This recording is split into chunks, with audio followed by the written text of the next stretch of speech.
Perk just posted the Season 4 Reloaded patch notes here. There's a new blog post we're going to break down. We're going to look specifically at the zombies changes, specifically more for Toten, the Wonder Weapon, Mule Kick, other changes in-game, weapon buffs and nerfs, and all of that good stuff. If you can, leave a like on the video, subscribe to the channel for more content. Really do appreciate it, guys. Let's go through this here. The first part of this blog post, they go through a bunch of general things we're getting. So for zombies, of course, Toten, new perk Mule Kick, the Wonder Weapon, the Cerberus, the new crafting item, the Casimir, the Dark Ether Gersh devices, new feature, dynamic wall buys, new challenges, Dark Ether story intel, enemy health cap and armor reductions, sniper rifle and melee weapon buffs, equipment support and field upgrade damage tuning, Dead Ops Arcade 3 updates, new Onslaught map Rush for PlayStation only, new Onslaught mode, Onslaught Accelerated, and new Onslaught challenges and intel. So that's a rundown of what we're seeing for this new update. But then let's go through here the specific patch notes for all these changes explained in zombies. So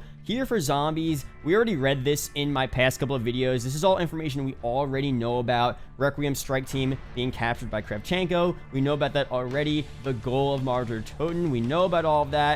And Mule Kick, I talked about this in my video a couple of days ago. We went through the leaked tiers, but here are the 5 tiers for the Mule Kick DLC perk. Again, I'll read through these very quickly here. Base ability, carry a third primary weapon. Skill tier 1, crafted equipment grants an additional equipment if able. Skill tier 2, all enemies have a small chance to drop ammo. Tier 3, stowed weapons slowly refill ammo from stock. Tier 4, 25% chance to keep non-retrievable equipment when used. And finally, tier 5, third primary weapon is recovered when repurchasing Mule Kick. So again, overall, Mule Kick seems like a pretty good perk. Not the best perk in the game. Definitely better than Tombstone, but I think the Double Tap DLC perk, whenever that's released, should be a lot better of a perk. But Mule Kick, honestly, not bad at all. I feel like I will get some good usage out of this perk in especially Toten. Now here, they go through some stuff. We're going to go through these specific patch notes in a second, but as they mentioned in their blog post last week, they're significantly reducing the health caps of enemies in zombies, reducing armor durability for medium and heavy zombies,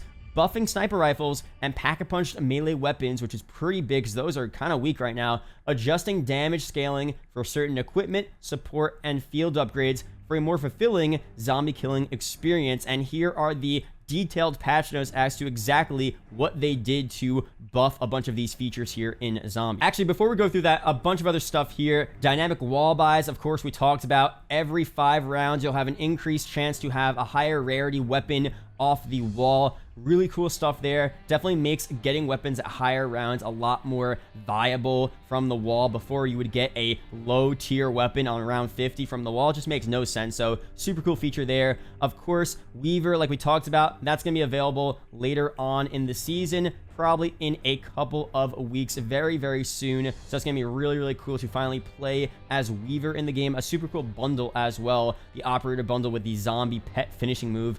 Really sick stuff here. And let's skip the Onslaught stuff. We'll skip the multiplayer stuff. You know, overall pretty cool. But, you know, let's go to the zombie patch note changes. So here are all the new zombie changes for Season 4 Reloaded in Black Ops Cold War. Toten, new round-based zombies map available for free in the update. Of course, enemies, new enemies in Toten, the Disciple, and the Tormentors. Really, really cool here. So those are the official names of the 2 new boss zombies in the map.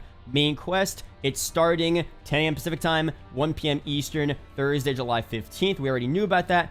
Perks, Mule Kick, available in Toten as a perk machine, and also through the Wonder Fizz in D Machina, Firebase C, and Outbreak. We went through those tiers already. The Wonder Weapon, the Cerberus, new Wonder Weapon available only in Toten. Base pistol weapon with 3 mod kit variants. Zombies killed with any version of the weapon have a chance to drop 1 of 3 mod kits. Equipping a mod kit will convert the weapon into one of its variant forms. Pretty cool there. For new equipment in zombies, we have the LT-53 Casimir, new tactical equipment that can be found as a drop or crafted at the crafting table in round-based maps, and Outbreak, when deployed, creates a portal that pulls in enemies. Players who jump into the portal will be teleported to another location. Really sick there. And we also have damage scaling for equipment. So equipment damage will now scale evenly to be more consistent in their abilities to kill enemies. They also addressed an issue where certain equipment was doing more damage than intended on direct impact. For gameplay changes here, we have enemy health cap reductions, zombies reduced to 100% at high rounds, down from 300%, specials reduced to 50% at high rounds, down from 100%, elite reduced to plus 25% at high rounds, down from plus 100%, and HVTs reduced to 10% at high rounds, down from 100%. Enemy armor durability reductions reduced health of armor for medium and heavy zombies by 30%. And finally, for essence, addressed an issue where players were spawning with 1,000 essence in round-based maps instead of 500. And for intel here, of course, we have new in-game Dark Ether intel for Martyr Toten and Outbreak. For challenges, we have added new zombie challenges for Martyr Toten, including a new Dark Ops challenge, addressed an issue where the Season 4 Staycation challenge could be completed at the wrong round. For support, damage from support items will now scale evenly to be more consistent in their ability to kill enemies. For field upgrade patch notes, for the Frost Blast, the damage for this field upgrade will now scale evenly to be more consistent in its ability to kill enemies. For the Energy Mine, it will also now scale evenly to be more consistent in its ability to kill enemies. And for finally the Ether Shroud field upgrade, they addressed an issue with Ether Shroud Tier 5 where activating its second charge while its first charge was already active would result in failing to accumulate subsequent charges. Very interesting there, so they fixed that finally.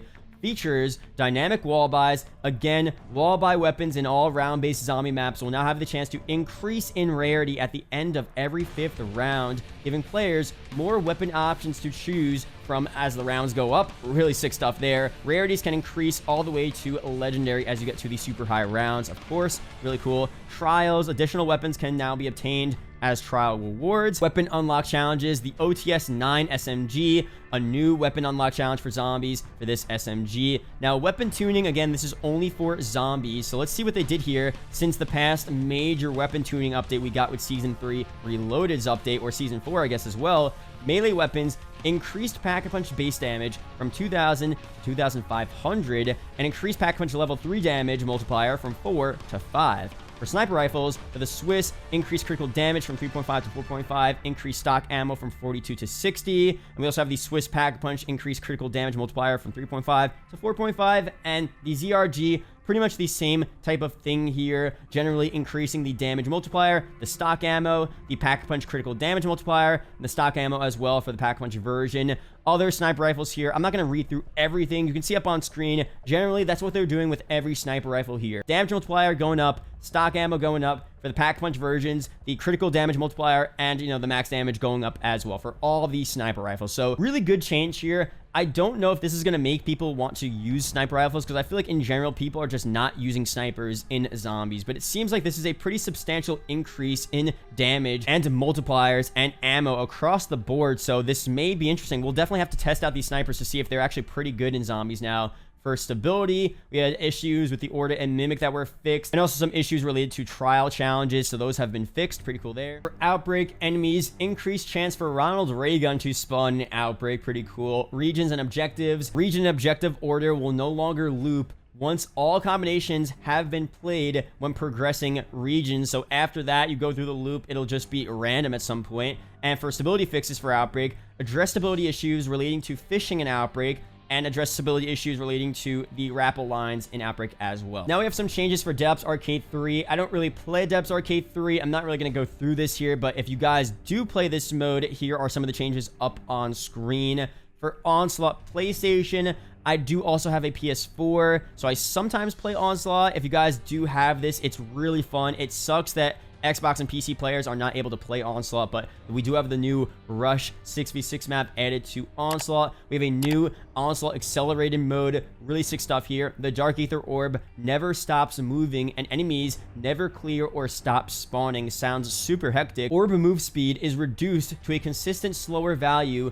compared to its normal average speed. Orb fill bar is removed in this mode. Because the orb cannot be filled, it does not explode and wipe out enemies. There are no pauses in the movement. Enemies killed increase the speed of the orb for a small period. Each kill increases orb movement speed by 50% for 3 seconds. This effect stacks with multiple kills. elite surge waves still spawn on every 3rd wave. And for challenges, you get some type of LMG weapon blueprint for surviving 20 accelerated surges in Onslaught Accelerated. So the featured playlist for zombies, we have Outbreak, Martyr Toten, Firebase Z, D Machina, Depths Arcade First Person, Depths Arcade, Onslaught PlayStation, Onslaught Accelerated, Onslaught Containment, and Onslaught Rush. And that's pretty much all of the changes here for zombies. We have some multiplayer stuff, league play, and that's it for this post here. So let me know down below what you guys think about the new changes here. I think overall, the changes are pretty good for the weapons. We have buffs for the melee weapons, sniper rifles, the pack-punch versions of these rifles. We'll have to see how the OTS 9 is in zombies as well. That's going to be very interesting to see. New features, dynamic wall buys. We'll see how that impacts us at higher rounds. Will it add more variety to the game? We'll see very soon. And yeah, man, overall, pretty solid update here. And that's it. That's pretty much it for this video. So thank you guys for watching. Hope you guys did enjoy. Shout out to the YouTube channel members as always. And I'll see you guys in the next video or live stream. Peace out, guys.